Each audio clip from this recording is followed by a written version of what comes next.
Big fight was announced. Interesting fight. For me, this is interesting. Masvidal versus Lawler. I like that fight. I really do. And Masvidal, he was very close to a title shot. He lost to Mai. It was a split decision. One judge thought that he won. These guys used to also be teammates at the ATT. So even though one's coming off a loss and you got Lawler coming off a win, I still like the fight. I also like the backstory. I like that they used to be teammates. I like that Robbie Lawler left the gym. I don't know why he left. That story's never been told. Robbie never said a word on it. Poirier spoke on it one time. Fellow teammate. Said there was a communication issue. Left it at that. So now you got a guy in Masvidal that's still there versus his former teammate who left. Storyline. Boom. I want to see it. You got two stand-up fighters. Lawler, power shots. Masvidal, technician. But both of them still like to keep the fight standing up in the same room. Interesting fight.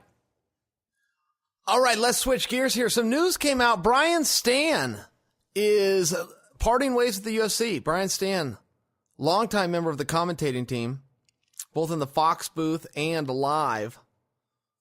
Live for pay-per-views, live for fight nights. Great job. Boy, he's great. He's great at it. And he's left on his own. He said, you know what? I got an opportunity. I'm going to go and do something else. I believe he said, he did this on Ariel's show. Ariel broke this.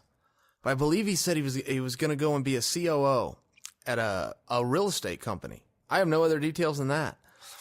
It had a lot to do with the travel. He just wanted to travel less. He's got 3 little girls. He wanted to stay home with them. That's a blow. And I mean that as a compliment to Brian. He's really good at what he does. He's got a strong presence. He's great with his words. He's a consummate professional. So good for him. We'll see what he goes and does. We'll see what he goes and does. I believe he is at some point in his life going to run for the presidency. I think he will probably start in the Senate in Georgia, but I believe he's going to run for the presidency. I am not kidding when I say that. And for some reason, when you know a guy who could become the president, it's a weird thing and people think it's a joke. I do believe at some point in his life, that's the direction he'll go, but it doesn't look like that's going to be immediate. Taking some other position. Brian, you will be missed and good for you. Junior Dos Santos got flagged by USADA. Now, this is a weird one. And Junior's statement, I mean, it's the same as everybody. If anybody's against PEDs, it's me. Junior's been using PEDs for a long time. USADA came in, Junior's body changed, he got off of them. I've never said a word. I never would say a word till the guy gets hit. I knew Junior was using for the longest time. World's worst kept secret. Guy takes his shirt off, you take one look at him. But USADA came in and he did clean it up. Now his record changed as well. But a lot of guys changed post USADA.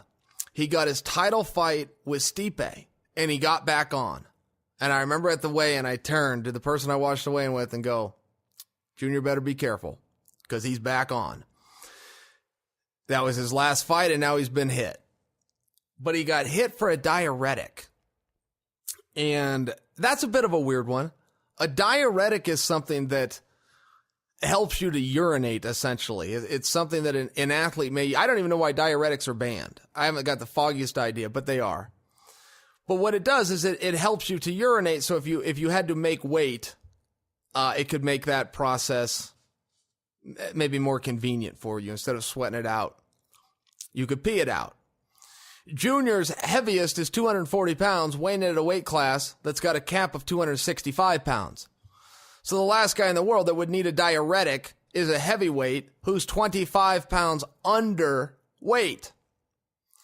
The fear by USADA is that a diuretic, or this one specifically, can be used as a masking agent. I don't know anything about it. Let him check his substances. Let him roll his own story out. We'll see where that goes. But whether he used or he didn't use, I'll tell you, Junior is a very nice guy, but the rules are the rules. It sits as simple as that. Sits as simple as that.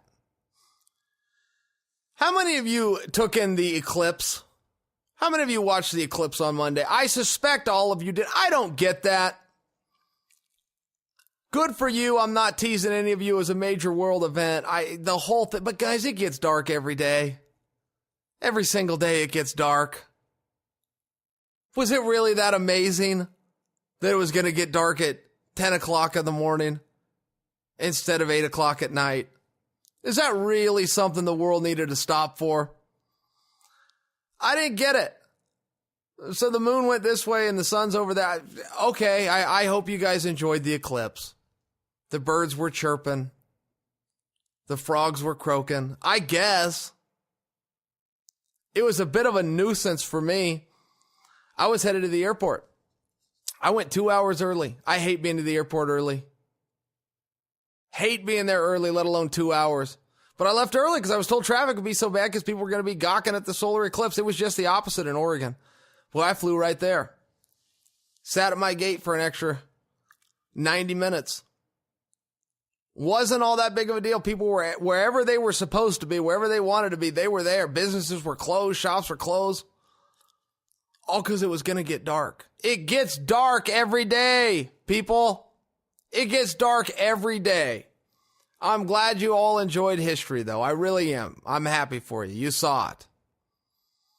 Any plans you had of telling your kids or your grandkids that you saw the eclipse, keep those to yourself.